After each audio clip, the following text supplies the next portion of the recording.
Buongiorno a tutti, ci sono tante cose che potremmo dire oggi, potremmo ricordare il quarto anniversario della raccolta delle firme per le 3 leggi di iniziativa popolare del V-Day, del primo V-Day da parte di Beppe Grillo, che nel settembre del 2007 appunto fece incetta di 350.000 firme contro le 50.000 richieste per proporre la riforma elettorale che ci restituisse le preferenze, l'incandidabilità dei condannati definitivi al Parlamento, almeno per reati seri, e infine il tetto massimo di 2 legislature per i parlamentari. Oggi Gian Antonio Stella sul Corriere ricorda che a 4 anni di distanza il Senato le tiene nel suo cassetto e rifiuta persino di esaminarle.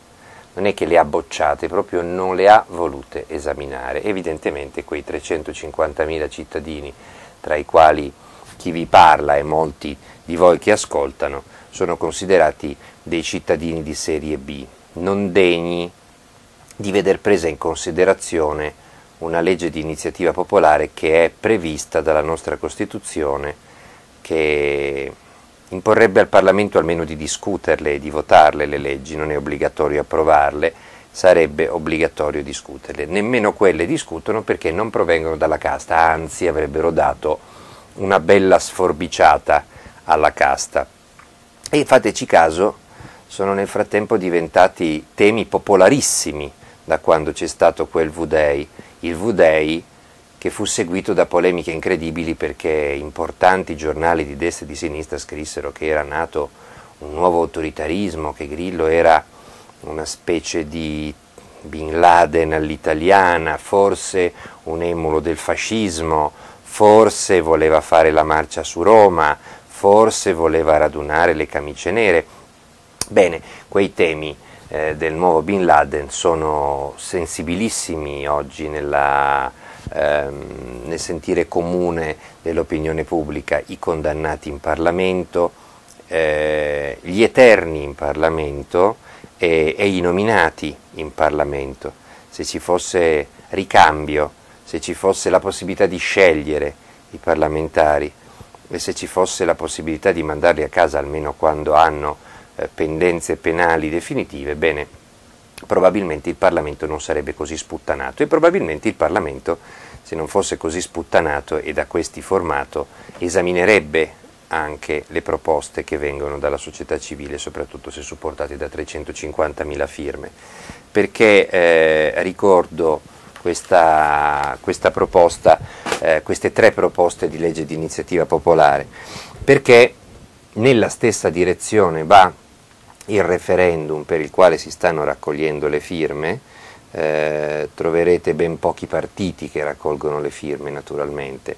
Si sta ripetendo la scena dei referendum sul legittimo impedimento, l'acqua pubblica e il nucleare, voluti dalla società civile e praticamente da Di Pietro e poi sostenuti da una parte della sinistra extraparlamentare, cioè che sta fuori dal Parlamento, sabotati dal PD e ovviamente dal centrodestra, e poi naturalmente quando le firme si sono raccolte e il referendum si è vinto nel giugno scorso, il PD ci ha messo il cappello sopra. Dato che sono stupidi, invece di approfittarne e di cavalcare l'onda referendaria, il PD sta sabotando anche il referendum elettorale proposto a suo tempo anche da suoi esponenti come Veltroni. L'ha firmato Prodi, lo stanno firmando migliaia e migliaia di persone, anche elettori del PD, ma naturalmente gli eletti odiano i loro elettori, li devono punire e quindi stanno sabotando la raccolta delle firme, per le quali c'è tempo soltanto fino al 30 settembre. Se trovate banchetti, firmate, è un referendum che punta a cancellare il Porcellum, cioè la legge Calderoli che affida ai partiti la possibilità di nominarsi i parlamentari come vogliono loro, e ripristina quindi la legge elettorale precedente, che è il Mattarellum.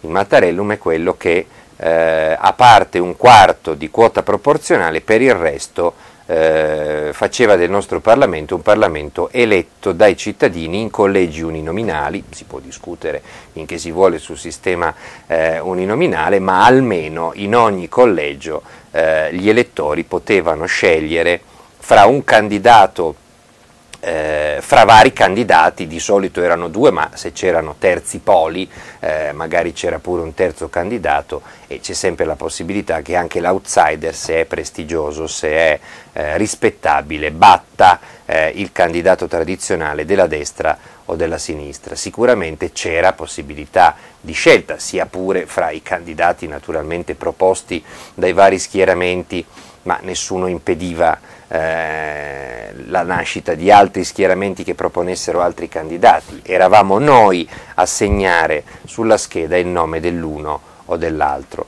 Quindi il ritorno al Mattarellum, per quanto discutibile e forse poco soddisfacente, sarebbe sicuramente un ritorno a scegliere i nostri candidati nello spirito di quella proposta di legge di iniziativa popolare che appunto era scaturita dal V-Day. Quindi se vi capita di votare, di firmare, sappiate che si può farlo fino al 30 settembre e sappiate che i grandi partiti, dal PD al PDL alla Lega all'UDC, stanno sabotando questo referendum, mentre molti degli elettori di destra e di sinistra lo stanno sostenendo, perché forse il Porcellum è la legge più impopolare tra le leggi impopolari e vergognose fatte in questi anni. Oggi però ci si potrebbe occupare anche della finanziaria, della credo 18ª versione della nuova seconda manovra estiva, ma dato che è ancora in fase di cambiamento, la cambiano ogni 5 minuti, aspettiamo di vedere qualcosa di definitivo e poi ne parliamo la prossima settimana, soprattutto a proposito della comica finale, e cioè un noto evasore fiscale come Silvio Berlusconi, padrone di aziende che hanno notoriamente evaso il fisco, che proclama la lotta dura all'evasione fiscale, assistito dal suo commercialista Giulio Tremonti, che era noto appunto per essere molto ben retribuito da grandi gruppi imprenditoriali proprio perché era abilissimo a far loro pagare meno tasse. Bene, adesso siamo nelle loro mani per assicurarci che gli evasori fiscali comincino all'improvviso a pagare le tasse, e loro, per fargli pagare le tasse, hanno già inventato uno spot televisivo in cui si dice alla gente: ah birichino, tu che non paghi le tasse, e questo naturalmente ha un grosso valore deterrente nei confronti di quelli che evadono enormi fortune, quindi vedrete che ce la faranno. Ma di questa palla supersonica delle manette agli evasori parliamo la prossima settimana, o comunque quando la legge finanziaria ultima manovra sarà scritta su carta e non sull'acqua.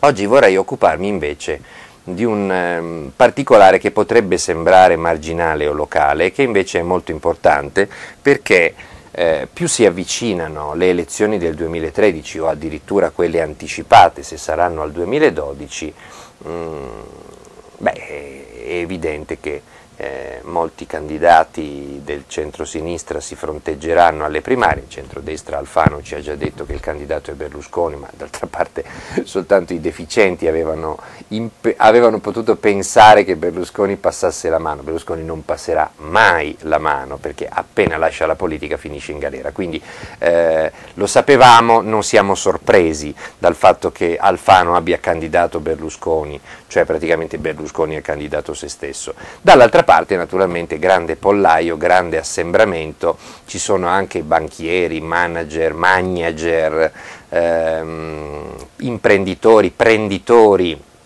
che si stanno candidando, non tutti naturalmente indecenti. Profumo sicuramente è un banchiere controverso per certe operazioni che ha fatto con Unicredit, con la invereconda fusione con la Banca di Roma di Geronzi, sicuramente era molto distratto quando Unicredit si imbottiva di titoli tossici, molto distratto anche a proposito di certe farciture di derivati, però sicuramente non possiamo dire che sia un delinquente. probabilmente è uno che ci capisce di economia. Poi c'è Montezemolo, anche di lui sapete Vita, Morte e Miracoli, se non li sapete c'è un libro di Stefano Feltri che gli fa il pelo e il contropelo e si intitola Il candidato. Quindi ci sono vari pretendenti e poi c'è il solito carrello di bolliti dei leader del centro-sinistra che credono di potersi ancora spendere alla loro età politica più che anagrafica, alle primarie, quindi Bersani, D'Alema, Veltroni, Rutelli, Casini, eccetera, eccetera, e poi naturalmente Di Pietro e Vendola. Vendola continua ad avere un'ottima audience, soprattutto a sinistra, perché si dice vola alto, parla bene, è poeta, è narratore, la narrazione di Vendola, eccetera, eccetera. Io ho segnalato qualche settimana fa, e lui devo dire con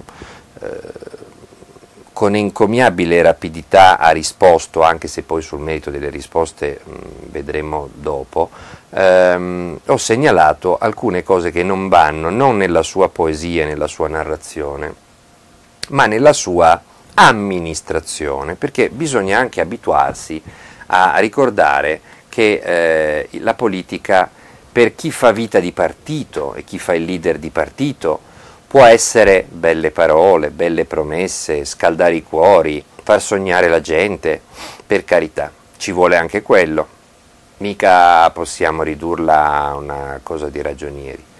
Quando però poi la politica deve tradursi in amministrazione, il politico, se vuole fare l'amministratore, deve essere capace ad amministrare, cioè a fare di conto, a far quadrare i bilanci, a scegliere fra le varie cose che ci sono da fare, quelle più urgenti, quelle più fattibili, e poi farle bene nel minor tempo possibile e col maggiore risparmio possibile.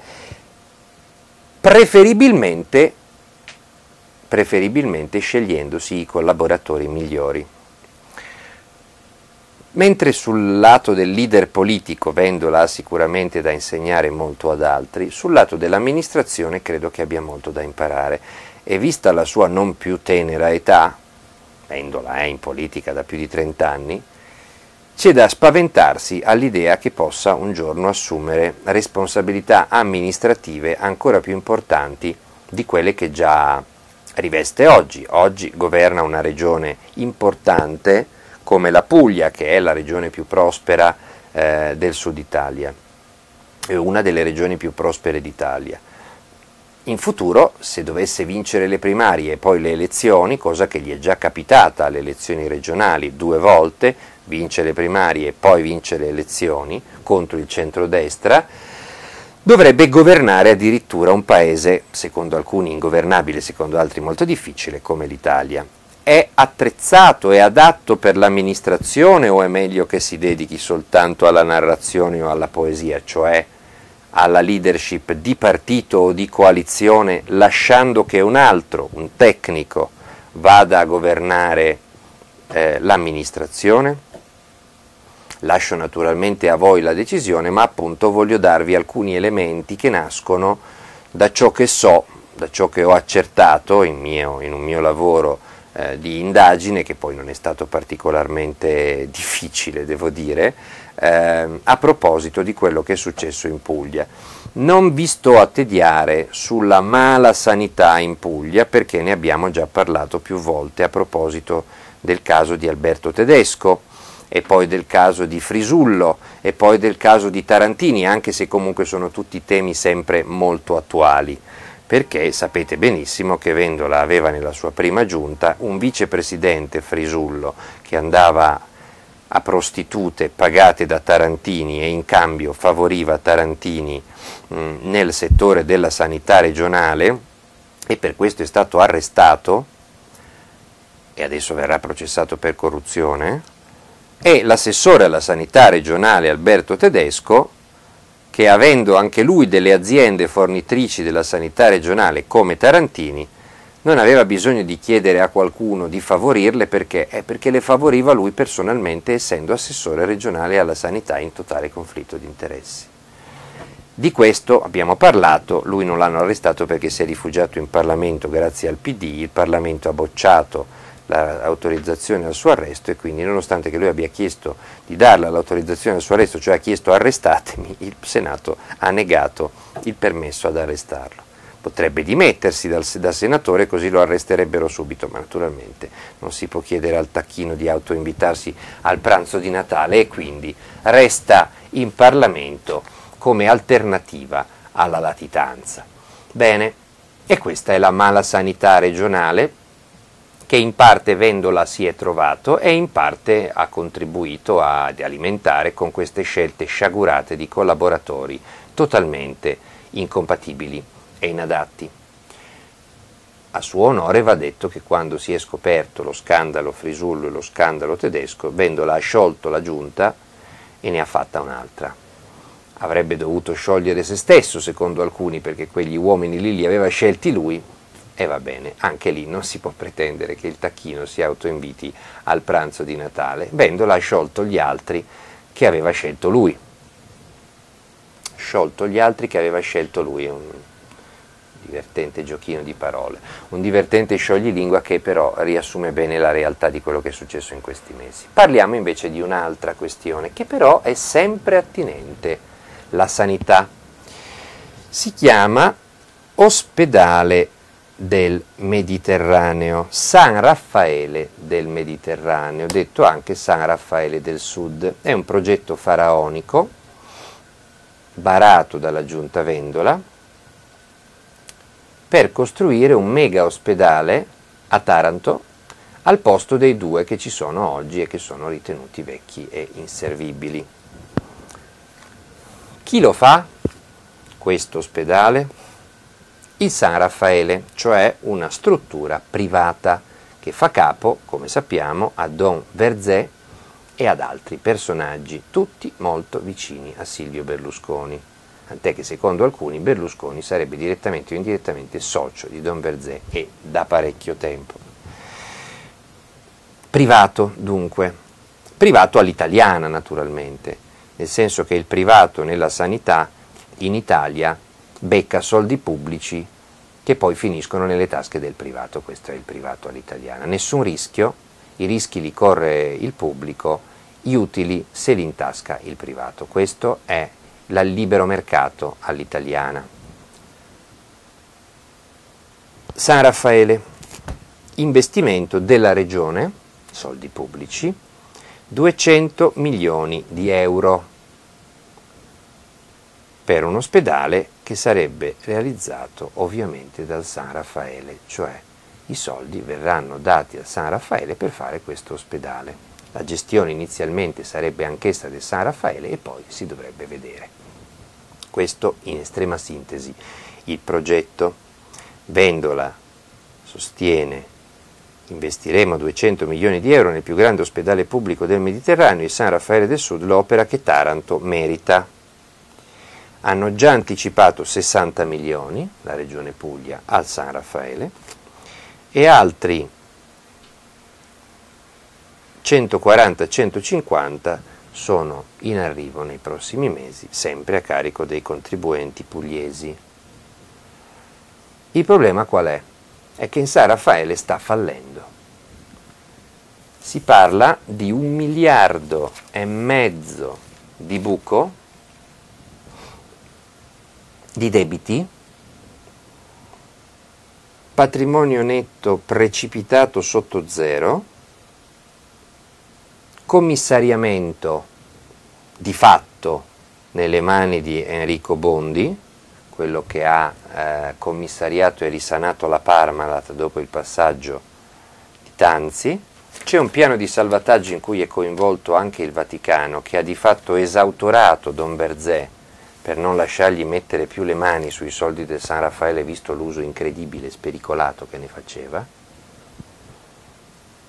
Si ipotizzano fondi neri, insomma c'è un gigantesco buco nero nel San Raffaele dove c'è il rischio che finiscano inghiottiti anche i soldi dei contribuenti pugliesi e che quindi quei soldi non vadano poi effettivamente a edificare questo meraviglioso ospedale del Mediterraneo, anche perché di questo ospedale non è stata ancora tirata su nemmeno la prima pietra.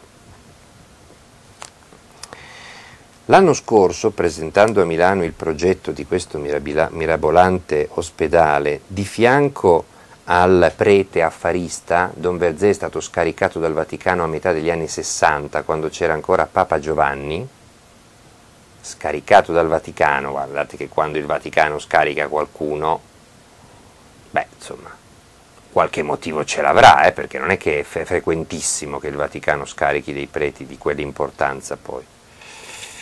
Bene, Vendola e Don Verzé presentano l'anno scorso alla vigilia delle regionali che poi confermeranno Vendola governatore. Don Verzé si mette a magnificare le doti del compagno Nichi, uomo di grandissimo valore, di grandissima cultura, in grado di trasmettere idee e calore, tutti i segni del carisma che il Signore gli ha dato. Lo dovete eleggere ancora presidente della regione Puglia, dice ai pugliesi presenti alla cerimonia, almeno per altri 5 o 10 anni. Volete il San Raffaele a Taranto? Allora fate votare Vendola. Anche Berlusconi mi ha detto che lo stima molto, lo ritiene una persona per bene. Ecco, se Berlusconi dice che uno è una persona per bene, c'è da fidarsi.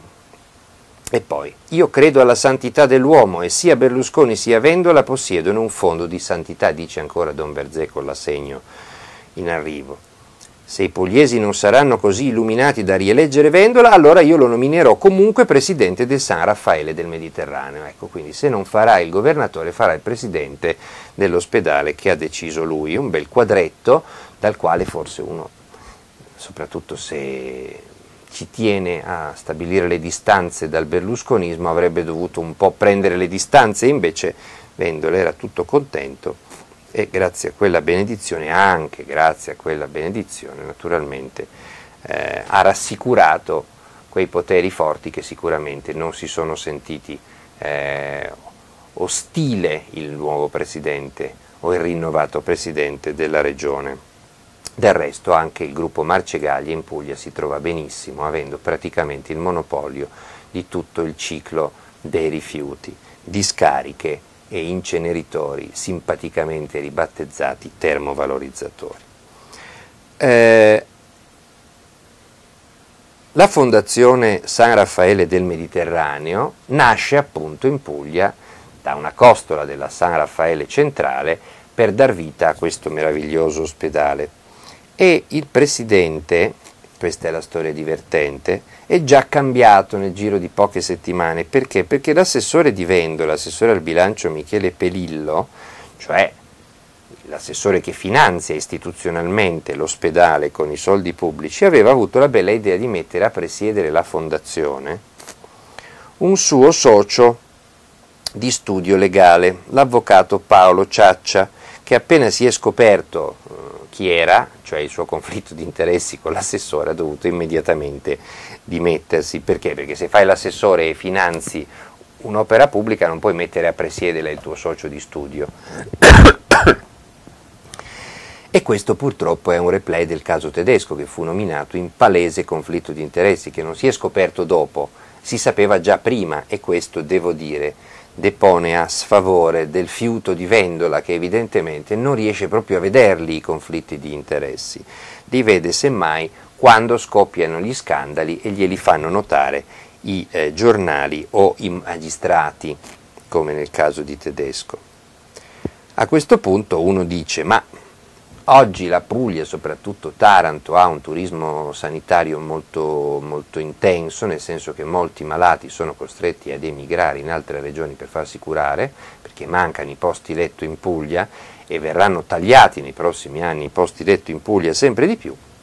Finalmente questo mega ospedale creerà nuovi posti letto. Sbagliato, perché i due ospedali di Taranto, quelli vecchi, quelli che Vendola vuole chiudere, il Santissima Annunziata e il Moscati, hanno l'uno 680 posti letto, hanno insieme 680 posti letto, mentre il nuovo ospedale del Mediterraneo ne avrà solo 580, cioè 100 di meno. Vale la pena costruire un nuovo ospedale e buttarci 200 milioni di euro per avere poi 100 posti letti in meno dei 2 ospedali che già esistono oggi e che con un po' di manutenzione e ristrutturazione garantirebbero addirittura un enorme risparmio e nello stesso tempo una capienza maggiore.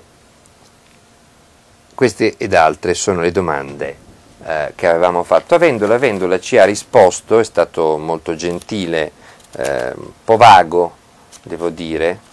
Troverete la risposta su internet, intitolata Le mie ragioni su Don Verzé, nelle quali ammetteva che sicuramente Don Verzé non era il suo modello di spiritualità, anzi lo ritiene un diavolo di prete, però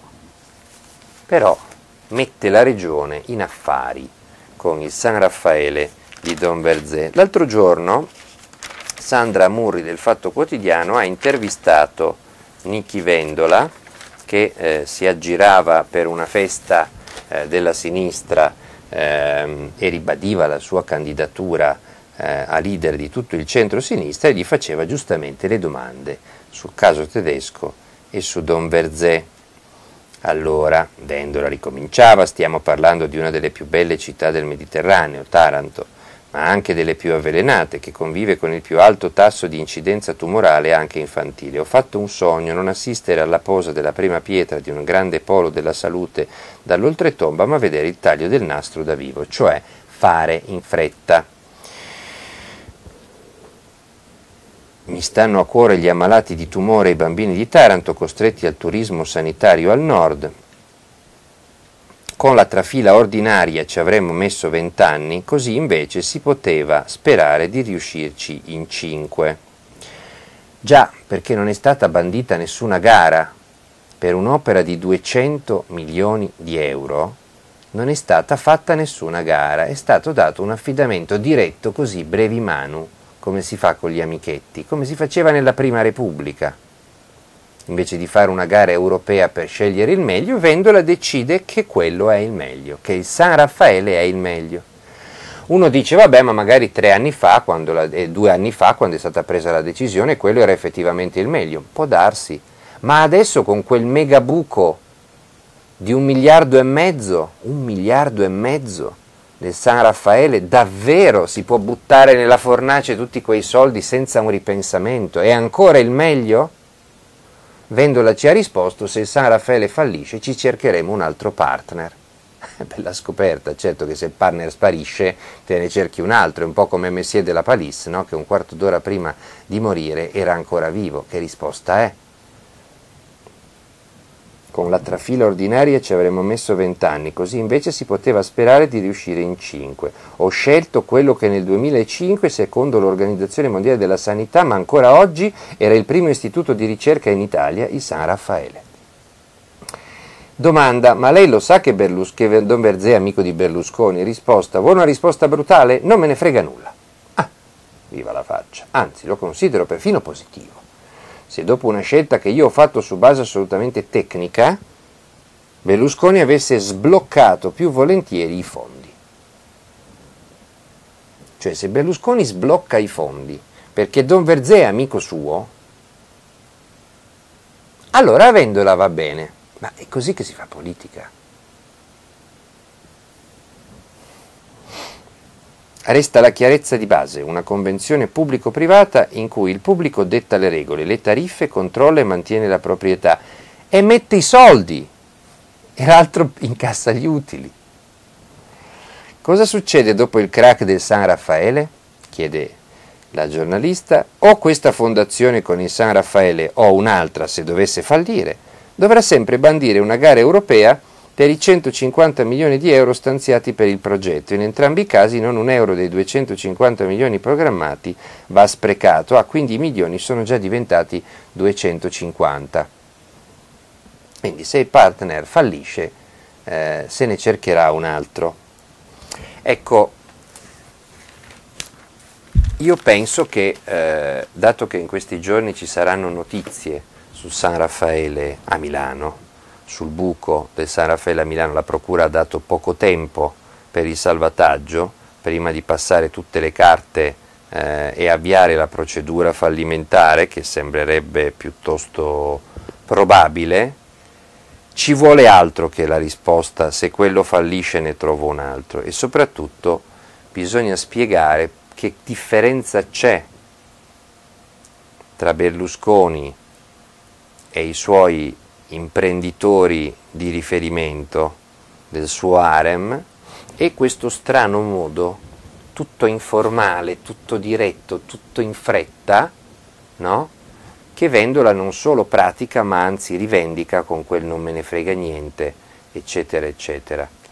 Io sono felice che, a differenza di Berlusconi e degli esponenti di centrodestra, Vendola abbia accettato di dare risposte, prima quando io l'ho sollecitato sul fatto e poi quando la nostra inviata è andata a intervistarlo l'altro giorno. Mi piacerebbe però che le sue risposte fossero un po' più soddisfacenti, perché almeno personalmente io, da un candidato a governare così, non mi sento molto garantito.